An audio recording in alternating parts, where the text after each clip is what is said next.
In November of last year, I was awoken in the early morning by a strong and all too familiar smell permeating my house.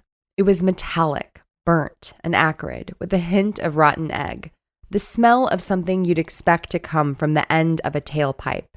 As I lay in bed, my chest felt tight, and I remember reaching for the albuterol inhaler I keep in my bedside table.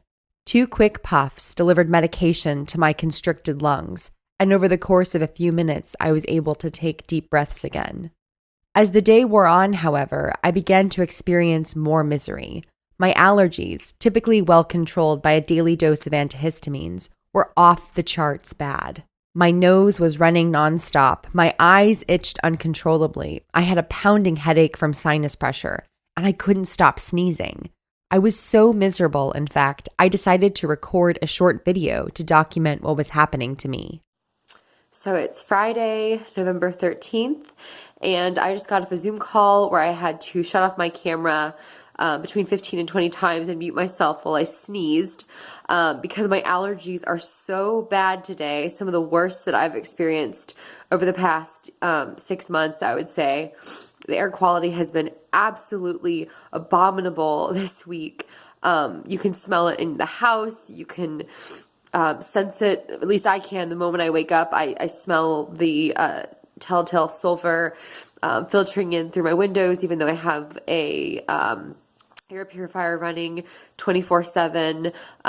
It's just not a good way to live under this burden of severe air pollution. And I feel it not just because I can't go outside, but because I feel it in my body. I feel sick. So, really sick, to the point that I couldn't do anything the rest of the day. I even started worrying that I might have contracted COVID. But then, 24 hours and an ungodly amount of Benadryl later, I was finally feeling better. That strange smell was gone, and I was left with the knowledge that I had just experienced a full-body allergic reaction to toxic air pollution. And the thing is, I wasn't alone. Across the region that same day, scores of other individuals reported symptoms related to the poor air quality using Smell Pittsburgh, a phone app that residents can download and use to document their experiences with air pollution. Here's just a small sampling of a few comments submitted by anonymous users on November 13th, 2020. Headache, clogged sinuses, asthma exacerbation, tightness in chest, throat burns. Headache, shortness of breath, can't sleep with the smell this strong, feel like I might throw up. Awoke with a pounding headache and continuous pulmonary pressure and cough. Sore throat, irritated, totally unbearable. Real people, real lives impacted by the burden of toxic air. And who do we have to thank for generating much of this air pollution? Well, you guessed it, the United States Steel Corporation.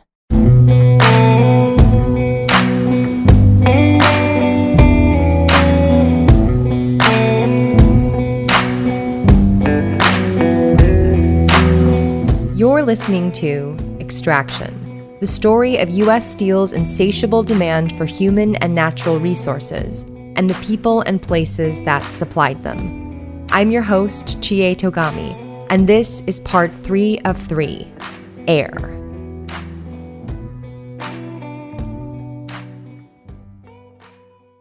This year, 2021, marks 120 years since the founding of the United States Steel Corporation. In today's episode, we take a critical look at U.S. Steel's environmental legacy, specifically its contributions to Pittsburgh's persistent air pollution problem. We'll trace the history of attempts to curb air pollution in the region, discuss the current state of the air, as well as hear from community members about the ways that poor air quality impacts them.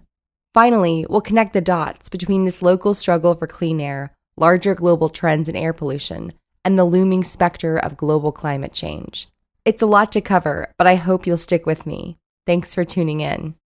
I think being like younger, you always just saw there were a lot of exhaust coming out of there. You know, you see the smoke and the steam, and you know that they're pretty busy and they're working nonstop, but you're like, what's coming out of there 24 hours a day? And then I just know from like driving past the Edgar Thompson site that you would like smell kind of that sulfur smell. It smells like rotten eggs, people described it as.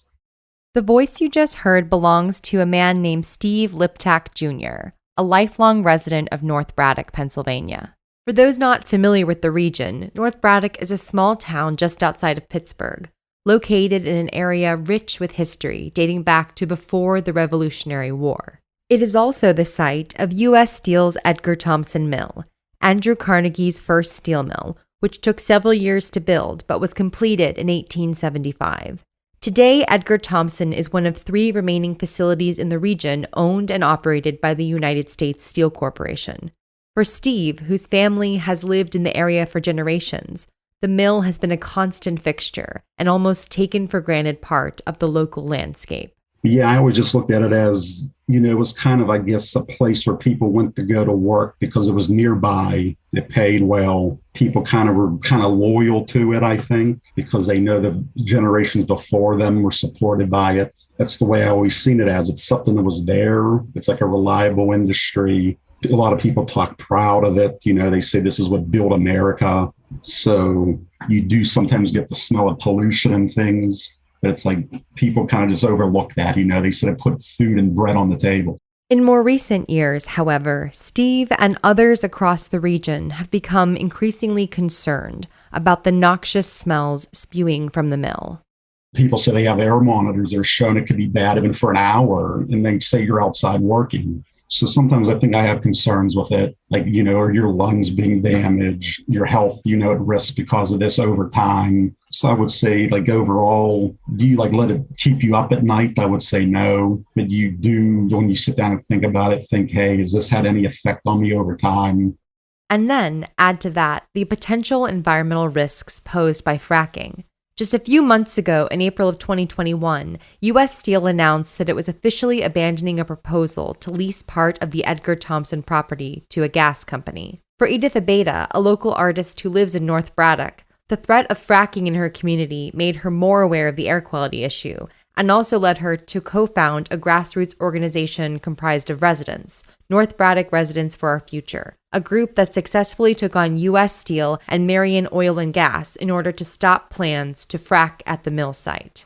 Even though the air was bad, the focus really for us was preventing fracking from happening because it seemed like such a additional burden. People that moved here and people that live here, there's the mill, you have bad air quality, you can smell it, you can taste it. But really not until I started getting more involved with finding out about the implications of fracking and what that would add to the situation already did I really start thinking about air quality.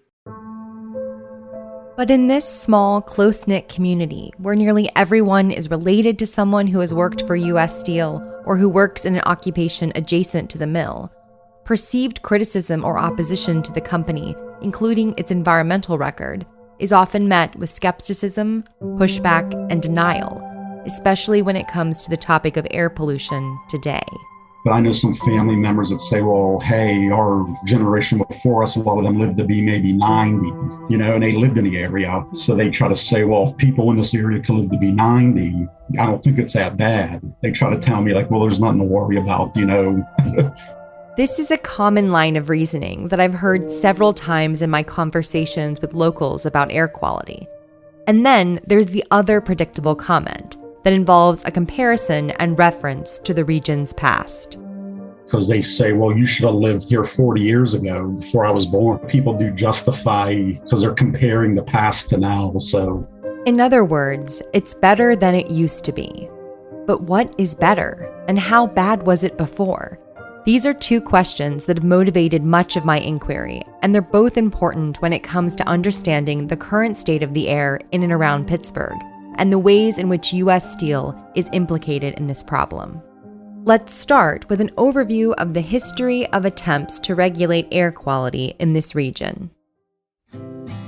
Pittsburgh and dirty air have been synonymous for almost 200 years. In fact, Dr. James Longhurst, a historian who has written extensively on the history of air pollution control efforts and environmental politics in Pittsburgh, has found mention of the city's poor air quality in almanacs and traveler guides dating back to 1817. Another historian, Cliff Davidson, attributes the earliest mention of the effects of smoke on Pittsburgh residents to a man named Major Samuel Foreman, who wrote in 1791 that the town was, quote, kept in so much smoke and dust as to affect the skins of the inhabitants, end quote. As Davidson notes, this is particularly remarkable, given that Pittsburgh's total population at that time was 376 inhabitants. The air problem only worsened as the city's population continued to grow, and emissions from greater numbers of mills and factories mixed with smoke from railroads and homes. The result was the proliferation of dense, dark, and toxic smoke. Pittsburgh's geography also did the city no favors, with steep riverbanks trapping smoke in low-lying areas, causing it to linger rather than disperse. In January of 1868, James Parton, a writer for the Atlantic Monthly, penned the infamous phrase, "hell with the lid taken off," in describing Pittsburgh's smoky atmosphere looking down from Cliff Street in the neighborhood known as the Hill District. Over the years, Parton's words have been invoked time and again, sometimes proudly, cementing Pittsburgh's national and even international reputation as a dirty, smoky city. As Longhurst explains, one reason for the intensity of industrial activity in the Pittsburgh region was the adoption of the vertically integrated business model used by Carnegie Steel and later U.S. Steel. Vertical integration in business means that a company controls every aspect of production, from the extraction and processing of raw materials, such as iron, coal, and limestone, to manufacturing, to the final sale of the product. During the first several decades of its existence, one way that U.S. Steel sought to turn large profits was by externalizing as many costs as possible. One challenge that the company faced was finding a cheap or free way to dispose of unwanted byproducts. For example, during the 1920s, regional coke plants, which supplied critical fuel for steel mills, came under pressure from local government to cease their practice of dumping wastewater contaminated with chemical compounds called phenols into local streams. Instead, coke producers devised a plan to vaporize the contaminated water by using it to quench red-hot coke. The effect of this was a transfer of pollution from waterways to the atmosphere, which ultimately resulted in the spread of pollution over an even wider area. Pittsburgh's attempts to address air pollution through regulation date back to at least 1868, when the city established an ordinance that sought, rather unsuccessfully, to limit emissions from railroads. Beginning in the 1890s, however, the smoke problem began to garner greater attention from the general public. Importantly, members of the wealthier classes also took an interest, putting their weight behind new efforts to deal with the problem. Ironically, even Andrew Carnegie, a man whose vast fortune was predicated on the industries creating much of the pollution, offered testimony before the Chamber of Commerce, stating, quote, "The man who abolishes the smoke nuisance in Pittsburgh is the foremost of all." Around the turn of the century, a number of new smoke ordinances were instituted in 1906, 1907, and 1914, but by most accounts, these two still had limited impact. In 1911, researchers affiliated with the Mellon Institute set out to conduct research on the region's smoke problem. Part of their study included measuring sootfall in the city of Pittsburgh. Astonishingly, their research showed that in the 11-month period between April 1912 and March 1913, between 600 to 2,000 tons of soot rained down on the city. Public campaigns for smoke control continued through the 1930s, but it was not until 1941 that Pittsburgh finally established a relatively robust smoke control ordinance, creating the Bureau of Smoke Prevention under the city's Department of Health. In doing research for this podcast, I came across a collection of historic photographs in the University of Pittsburgh archives, which really drive home the severity of the air pollution problem in the 1930s and 40s. Some of the images that stick with me the most are daytime shots of downtown, shrouded in so much haze that the sun is blotted out. Gazing at these photographs, it's also easy to imagine the soot that must have coated every outdoor surface. Steve recalls this as something his grandparents and parents have reminisced about. They always described back in the earlier days, maybe I guess in the 60s and 50s, they were growing up, my parents, that there was just constant black soot everywhere. It's like the sidewalks would glisten with the graphite. They used to say if you hung out clothes to dry, like outside clotheslines, like you would have to probably take them down at a certain point if you saw like a heavy black cloud coming through. Evidently was coming up over the hill. So I guess I always heard my grandmas would have to sweep steps, sidewalks, get rid of all that. If the importance of air pollution control wasn't yet self-evident, the tragic events in Donora, PA underscored its necessity. You see, in 1948, this small town, located some 30 miles south of the city of Pittsburgh, became the site of one of the worst air pollution events in United States history. At the time, the town had a population of around 14,000 and was also home to several industrial facilities, including the Donora Zinc Works and the American Steel and Wire Plant, both subsidiaries of the United States Steel Corporation. Beginning on October 26, 1948, an unusually strong weather event known as an inversion created deadly conditions that trapped nearly all the emissions from Donora's mills, its furnaces, and stoves close to the ground. This fog, unable to rise above the hilltops, instead began to fill the homes and streets of the town. Accounts from that first day describe how at the onset, cars and trucks tried to creep along with their headlights lit. But by midday, traffic came to a standstill because drivers could no longer see the street. Over the next 5 days, more than 6,000 people would fall ill, and 20 people ultimately died.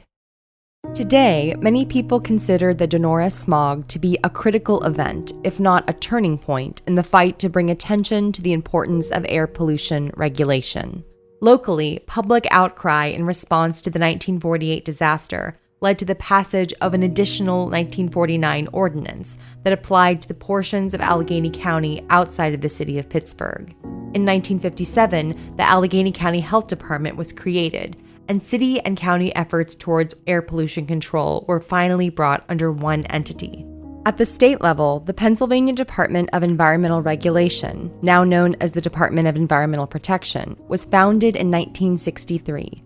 And 3 years after that, Congress passed the landmark Clean Air Act, a federal statute that regulates air emissions from stationary and mobile sources, and includes national ambient air quality standards for 6 pollutants that include carbon monoxide, lead, nitrogen dioxide, ozone, particle pollution, and sulfur dioxide.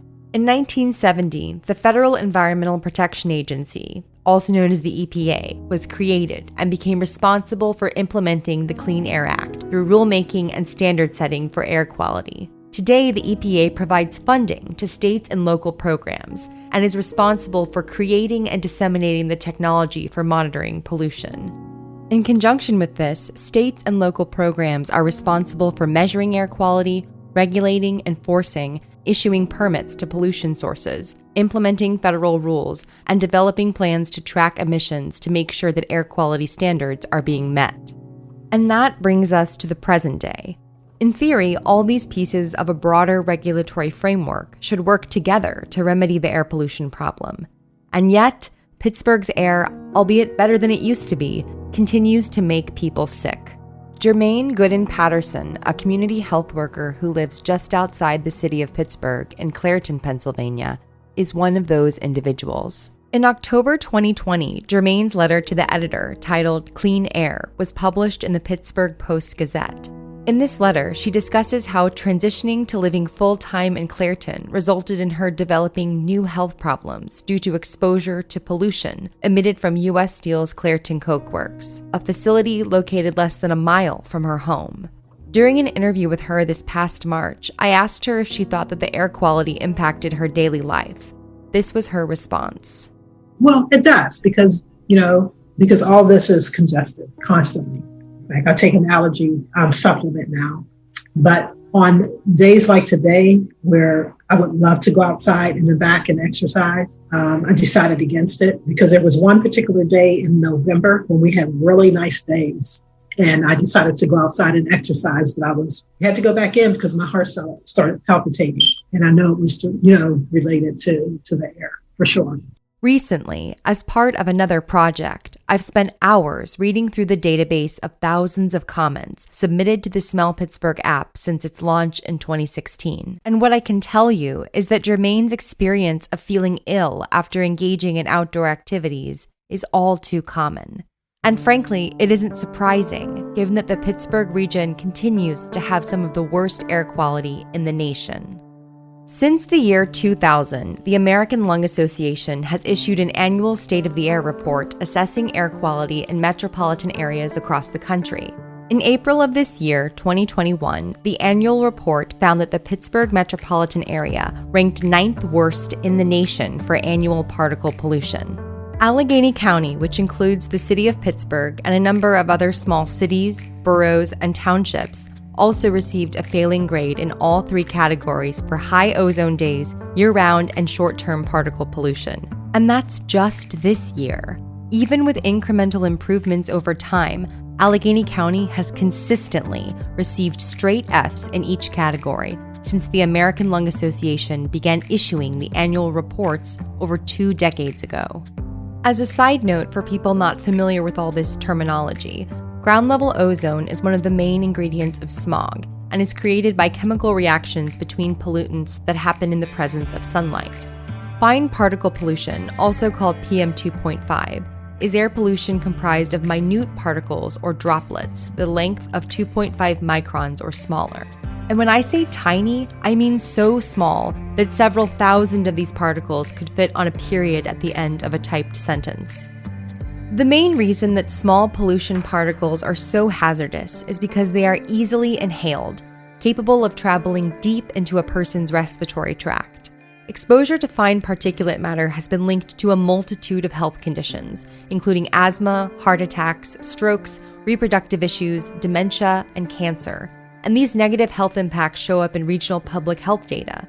For example, a 2008 study by the University of Pittsburgh's Graduate School of Public Health found that Allegheny County ranked in the top 2% of all counties in the nation in terms of cancer risk from hazardous air pollutants.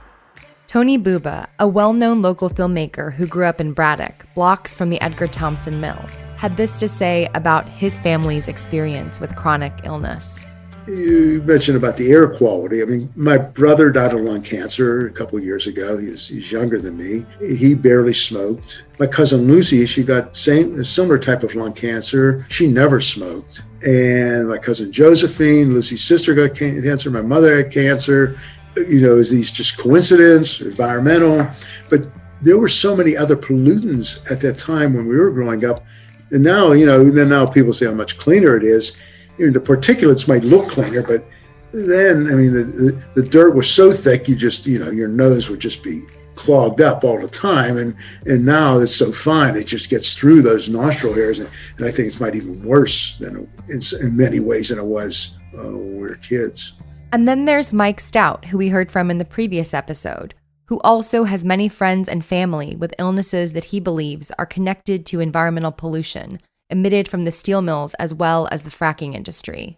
Just unbelievable pollution that's being put into the water and the air. And thus, the result of it is the cancer rates amongst your generation, the neurological disease rates, the diabetes rates are just astronomically off the charts compared to when I was your age. I have a daughter-in-law has stage 4 cancer. I have a niece that has stage 4 cancer. We don't have probably a family in our conservation group, the Isaac Walton League that I'm part of, that doesn't have somebody your age and your generation that has some serious disease or cancer. The local epidemic of childhood asthma is yet another example of how air pollution is impacting the region's youngest residents. A 2020 peer-reviewed study on asthma prevalence among school-aged children in the Pittsburgh area found that the rate of asthma among children who attended school near local steel mills, power plants, and other large sources of pollution was 22.5%, nearly triple the nationwide average of 8.3%. As a community health worker in Clairton, Jermaine has seen this asthma epidemic firsthand, and she described to me a recent parent-teacher conference where she set up a table with literature to engage with families. I had a sign-up sheet, and one of the questions was, do you have a child with asthma? Over half of them that I engaged with that day said yes. If the effects of air pollution on public health are fairly well known, so too are the sources of this pollution. In this age where Pittsburgh is being aggressively rebranded as a tech hub, hosting corporate offices belonging to Uber, Amazon, Facebook, Apple, and Google, the fact remains that the region is still home to a number of industrial facilities. And among them are a handful of super polluters. Nicknamed the Toxic 10, these 10 facilities emit more than 1 million pounds of toxic pollutants annually and contribute more than 60% of the air pollution generated by all industrial sources in Allegheny County. U.S. Steel makes the Toxic 10 list twice, for Edgar Thomson Mill in Braddock and North Braddock, and the Clairton Coke Works in Clairton, Pennsylvania. The Clairton Coke Works, constructed in 1901 and acquired by U.S. Steel in 1904, is the largest coke manufacturing facility in North America. Located some 20 miles south of the city of Pittsburgh along the west bank of the Monongahela River, Clairton produces around 4.3 million tons of coke annually. The process of turning coal into coke is extremely dirty, creating substantial emissions of particulate matter, methane, benzene, sulfur dioxide, hydrogen sulfide, carbon monoxide, and nitrous oxide. It's worth noting, too, that both Edgar Thomson and Clairton emit large amounts of carbon dioxide, a hazardous pollutant in its own right, as CO2 is one of the major greenhouse gases causing global climate change. One common critique of the current model of environmental regulation in the United States is that fines imposed for violating pollution standards are often not high enough to be effective deterrents. Furthermore, even when fines are levied by regulators, such as the Allegheny County Health Department, for example, corporations like U.S. Steel frequently choose to engage in litigation, an expensive and drawn-out process that delays restitution. If there were ever a poster child for this dynamic, U.S. Steel and Clairton Coke Works would be it. According to EPA data, since 2015 alone, the plant has been fined $5.5 million for air quality violations. This sum includes fines levied for an egregious air pollution episode in December 2018, which was caused by a fire at the plant that left the company without functioning pollution control equipment for months. During this time period, Clairton Coke was emitting up to 50 tons of sulfur dioxide daily, a chemical that has been shown to exacerbate asthma and worsen lung function. One study found that in the wake of the Clairton fire, the number of asthma-related outpatient doctor and emergency department visits nearly doubled as compared to the same period in the previous year. While Pittsburgh's long-standing battle with severe air pollution may stand out in the United States, globally speaking, the situation is far from unique. Today, air pollution is a pressing environmental problem for millions of people around the world.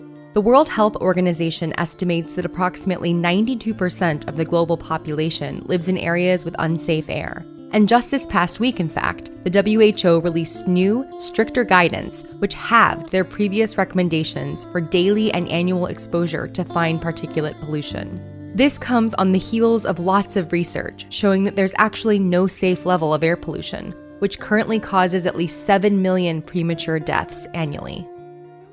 Of course, as is the case with nearly every form of environmental pollution, the risks and burdens are not equitably distributed. Research has shown that in the United States, communities of color are disproportionately more likely to bear the brunt of toxic air pollution. These disparities have roots in structural racism, including the practice of redlining, which marked predominantly Black neighborhoods as ineligible for federally backed mortgages, creating a cycle of disinvestment and environmental problems. Another residual impact of redlining is the increased concentration of communities of color close to large industrial facilities. Known as fence-line communities, these places are directly impacted by facility operations, such as odor, noise, and pollution. There is also a significant disparity between air pollution exposure in what has been called the Global North, that is, wealthier, more developed nations, and the Global South, which includes less wealthy, less developed countries. For example, an alarming 2019 report by UNICEF showed that air pollution deaths on the continent of Africa grew by nearly 60% over the past 30 years. Similarly, India grapples with severe air pollution, and a recent study found that all of India's 1.3 billion residents face annual average pollution levels that exceed the WHO's guidelines. In considering the issue of toxic air pollution, it's nearly impossible to ignore the ways in which it overlaps and connects to the problem of global climate change. First, there is the fact that most of the industrial processes that produce toxic air pollution are also fossil fuel intensive. For example, the global steel industry, which relies heavily on coal and gas, is responsible for around 11% of total global CO2 emissions. Then there are connections between climate change and air quality that you might not think of immediately. Pollen count is an aspect of air quality highly relevant to people who live with allergies and asthma. A recent study by the Asthma and Allergy Foundation of America ranked Pittsburgh the 5th most challenging place to live with allergies out of 100 metropolitan areas in the United States. The authors of this study attributed this in large part to climate change, which has created longer and warmer growing seasons, resulting in higher quantities of pollen. And keep in mind that this 5th place ranking was assigned even without accounting for the direct impact of local industrial pollution. Thinking about Pittsburgh's air pollution problem in the context of global climate change crystallizes how the local struggle for clean air is directly linked to the broader climate movement. And holding U.S. Steel and other serial corporate polluters accountable for their environmental impacts is a fundamental part of that struggle. I searched and failed to find any study attempting to quantify U.S. Steel's carbon footprint over the past 120 years. So for any students out there listening, there's a research project for you. My suspicion, though, is that the company's carbon debt would rival and surpass that of many nations currently participating in the Paris Climate Agreement. What I can report is that recent EPA data shows that in 2019, Clairton Coke Works emitted 954,000 metric tons of CO2. And of course, that number does not account for the future carbon emissions embodied in the coke processed at the plant. By comparison, in 2019, U.S. Steel's Edgar Thomson Mill emitted over 3.5 million metric tons of CO2. For now, the local fight for clean air is being waged by advocacy groups like GASP, the Group Against Smog and Pollution, ACAN, Allegheny County Clean Air Now, and many other members of the Breathe Collaborative, a coalition of citizens, environmental advocates, public health professionals, and academics. Local air activists will tell you it's exhausting work, and many are tired of going through official channels to submit air pollution reports only to have them ignored. Tired of testifying again and again to the Allegheny County Board of Public Health to be met with dismissal. Here's Edith, who we heard from earlier. I have submitted lots of public comment, yes. The first time we went as a group regarding fracking, it was such a dismissal, and the response from the Board of Health Department was so, you go up there, you speak your comments, and then people are looking at their phones or they walk away, and there's no response, and then there is never a follow-up, right? So you're just like, this is a complete waste of time. And as Tony put it, there's a base level of stress that comes with being part of a community that feels like it must continually struggle just to survive. And that's one thing from growing up in Braddock, it's always been a community. We lose a lot in these social justice fights, but we're always fighting. This fighting has been going on back till the French-Indian War, when the French and the Native Americans end up kicking the British's ass. I mean, it's like, so it's always been an area that, the 1919 steel strike. It's always been, that's been fighting for rights, and it's fighting for every little thing. In some ways, I think it's almost, you have post-traumatic stress. I mean, because all you're doing is trying to fight just to survive. And it's experiences like this, year after year, decade after decade, which make it easy to think that maybe instead of a broken regulatory system, we're dealing with one that's operating in the manner it was designed for.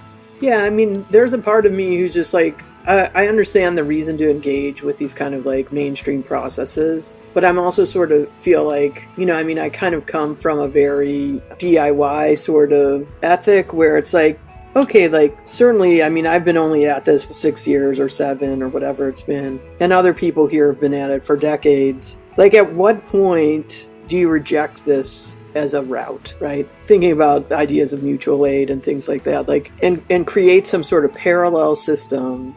At the end of the previous episode, I posed a philosophical question. What do corporations like U.S. Steel owe to the communities in which they build their wealth? Until fairly recently, a prevailing theory within the business world argued that a corporation's sole responsibility was to its shareholders. Milton Friedman, an economist, famously articulated this position in a 1970 New York Times article titled, "The Social Responsibility of Business is to Increase Its Profits." In the 1980s, however, another approach, known as stakeholder theory, was proposed by Edward Freeman. Unlike Friedman's singular focus on profits, stakeholder theory stressed the interconnected relationships between a business and its customers, suppliers, employees, investors, communities, and all others who have a stake in the organization. Freeman argued that the duty of a firm is to create value for all stakeholders, not just shareholders. Today, we see echoes of the turn toward stakeholder theory everywhere, as the term corporate social responsibility has become a buzzword. In this context, the United States Steel Corporation appears even more a relic of the early 20th century, badly out of step and falling even further behind. For example, just this week it was announced that the company is suing to block proposed new regulations that would tighten rules around coke oven emissions. So, is there any chance that U.S. Steel will clean up its act in the near future? I'll let Mike Stout have the last word. You talk to anybody at Clairton, which I still have friends there, and at ET, is they're doing the exact same thing they did at Homestead. Patch and steel, we call it. When something's broke, they just patch it up. They don't repair it.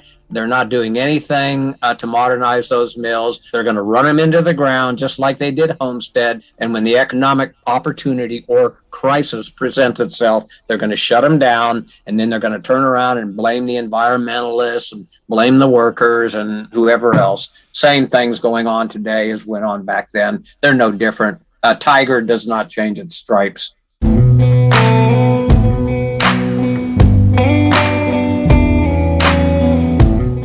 Been listening to Extraction. Support for this podcast was provided by the University of Pittsburgh's World History Center.